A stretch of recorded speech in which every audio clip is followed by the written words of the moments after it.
ভারপ্রাপ্ত কর্মকর্তা অথচ দেখেন নির্বাচনের সময় যে লোকটা কবরে দিল পা, এক পা কবরে খালেদা জিয়া, 3 আসনে তারা নির্বাচন দিয়ে দিল। এই লোকটা যাইতে পারে না, হাত পাও কোকড়াই গেছে, হাসপাতাল যাইতে পারে না, কত কিছু অবস্থা, তাকে 3 দিল। উনি তো ভারপ্রাপ্ত চেয়ারম্যান, ওনারই তো 3 আসনে দাঁড়ানোর কথা ছিল। 5টা দিলেও আপনাদের অসুবিধা না না, 5টার একটা লোক, একটা সক্ষমতা আছে না, একটা শারীরিক সুস্থতা আছে না, যে লোকটা মৃত্যুর সাথে পাঞ্জা লড়তেছে সবসময়, তাকে আপনি দিলেন কেন? তো উনি ভারপ্রাপ্ত, এই ভারপ্রাপ্ত এটা তো ওনাদের দলের লোকেরাই মানে না। সে বলছে যে আপনাকে আমরা 5টা আসনে দিতে চাই, তারাই নাম ঘোষণা করে দিল তার 5টা আসনে, এইখানে নেতারা।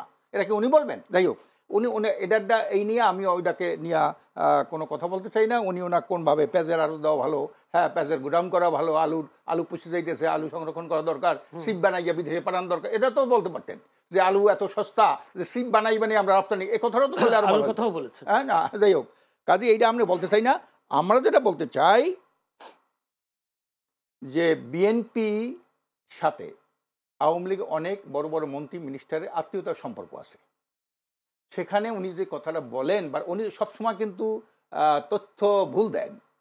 আপনারা কোলাকুলি করেন না? না, কোলাকুলি তো বিএনপির সাথে করছে। ওই যেখানে হাসান মাহমুদ এসেছিল সেখানে তো আপনার এটা বরকতুল্লাহ ভুলু হয়েছিল, সেখানে দুইজনের সাথেও তো কোলাকুলি হয়েছে। আবার বরকতুল্লাহ ভুলু আর হাসান মাহমুদের সাথে তো আবার কোলাকুলি হয়েছে, সামনে দেখা দেখি হইলো। আমরা করছি একটা সমন্বয় রাজনীতি করা। তখন তো এইভাবে হাসিনার বুদ্ধে এইভাবে মারদাঙ্গা কোনো একটা সমস্যা ছিল না।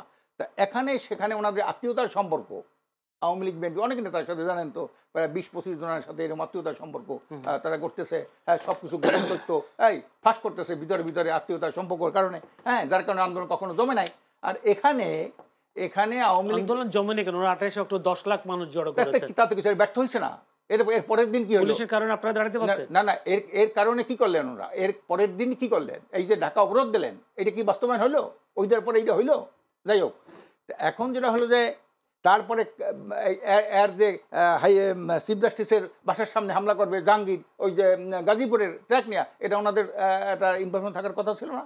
যাই হোক, এটা কি করছে না করছে, কিন্তু উনি সবসময় কিন্তু মোশাররফ ভাই একটা ভুল তথ্য দিয়া উনি বক্তব্য করিয়া টকশোটাকে উত্তপ্ত করে ফেলেন উনি। যাই হোক, কোথায় কি এসে উদুর পিণ্ডে ভুদুর করে। ওনরা হলেন, বিএনপি হলো আওয়ামী লীগের সহযোগী, আজকে নূতন না।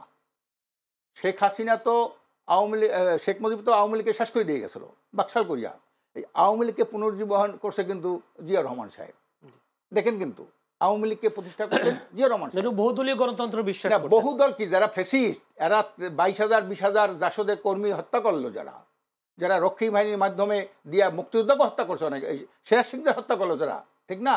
তারা আবার কিভাবে তাদের বহুদলীয় গণতন্ত্র কি, যারা আমার মানুষের দুশ্মন, দেশের দুশ্মন, হ্যাঁ, যারা ভারতের আধিপত্যবাদের দালাল, যারা, তাদেরকে আপনি পুনঃপ্রতিষ্ঠা করেন বহুদলীয় গণতন্ত্র নামে?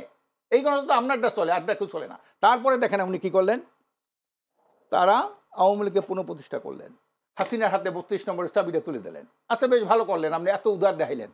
এরপরে মনে করেন চুপ্পুর যে অবস্থাটা আমরা জানি, চুপ্পু কি জিনিস, আমরা সব দল যারা ফেসিবাদ বিরুদ্ধে আন্দোলন করছে সবাই কিন্তু তার পদত্যাগ চাইছি, একমাত্র বিএনপি চায় নাই। এই সংবিধানে দোহাই দিয়েছে না, সংবিধান তো আমরা 17-18 বার আমরা চেঞ্জ করেছেন, এটা একটা সেরা খাতায় পরিণত করেছেন আমরা সংবিধানটাকে। এই সংবিধানের দোহাই দিয়া ওনরা এই চুপ্পুর পদত্যাগটা চাই নাই। দ্বিতীয় নম্বর হলো আওয়ামী লীগের নিষিদ্ধ আমরা চাই নাই। আওয়ামী লীগ যখন আমরা নিষিদ্ধ, যমুনার সামনে সহ এনসিপি সহ আমরা যখন অবস্থান নিলাম, ওনারা লিখিত দিয়েছেন, এইটা যখন পদত্যাগ হয়ে গেল, তারপর বলছে 3 মাস আগে দিয়েছিলাম। এটা তো আর আগে পরে কেউ জানে না, এটাও একটা মিথ্যা তথ্য। 3 মাস আগে দিয়েছিল, এটা মানুষ জানবে না যে ওনারা দিয়েছে। এত বড় একটা কাম করছেন, আওয়ামী লীগ নিষিদ্ধ চায়, এটা ওনারা দরখাস্ত চিঠি দিয়েছেন, এটা পত্রিকায় ফ্ল্যাশ হবে না? এটা কখন ফ্ল্যাশ হলো? আওয়ামী লীগ নিষিদ্ধ হইলো, তারপরে এই কার্যক্রম নিষিদ্ধ হলো, তারপরে আমরা এটা বলেন আমরাও চেয়েছিলাম। দেখেন অবস্থাটা কি। এই জাতিকে তো আর ধোকা দেওয়া যায় না। 3 নম্বর যেটা হলো, জাতিকে ধোকা দিচ্ছে এটা মনে হচ্ছে আপনার? না, এ যাবৎ কর্মকাণ্ড যা কথাবার্তা যা বলতেছে, জাতির সাথে একটু বোধহয় গ্যাপ আছে তাদের সাথে, তাদের কর্মকাণ্ডের ব্যাপারে। 3 নম্বর যেটা দেখেন, 18 সালে নির্বাচনে আমরা বিএনপি আওয়ামী লীগের সাথে কুসুম করি, উনি একটা কুসুম শব্দ আনছে নতুন, কুসুম ডিসুম, হ্যাঁ, ওনারা, আমরা বললাম যে তার সাথে নির্বাচন করছি। আমরা সকাল 11টায় আমরা নির্বাচন বয়কট করছি, যে আমাদের সমস্ত সারা দেশে শুনলাম সমস্ত এজেন্ট ফেজেন্ট সবাই করে দিল। আমরা কিন্তু ওইটা বাতিল করছি 11টার সময়। ওনারা করলেন কি, 6 জন লোক নিয়ে ওনারা গেলেন পার্লামেন্টে। এই পার্লামেন্টে যাই পরে 18 থেকে 22 সাল পর্যন্ত তারা এই পার্লামেন্টে অবৈধ সরকারকে বৈধতা দিলেন তারা। ওনারা যদি ওই দিন পার্লামেন্টে না যায় জি তাহলে কিন্তু আওয়ামী লীগ এইভাবে ফ্যাসিজম সৃষ্টি করতে পারে না। ওনারা সেখানে গেলেন, ভাতা নিলেন, প্লট নিলেন, তারপর হলো গাড়ি নিলেন, জি সব সকল সুযোগ হয়ে তারা নিলেন। এই যে আওয়ামী লীগের সাথে একটা গোপন সূত্র, গোপন চুক্তি, তারই বহিঃপ্রকাশ হলো। আপনাদের একটা ফুলের টোকা কেউ দিতে, ফুলের টোকা দিতে পারবে না, আপনাদের উপরে মিথ্যা মামলা যা আছে সবার পথে। আচ্ছা মিথ্যা মামলা, মিথ্যা মামলা যেটা আছে শোনেন, এইটা তো এই করবে কোর্ট, তো উনি এগুলো বাতিল করতে কে? ধন্যবাদ।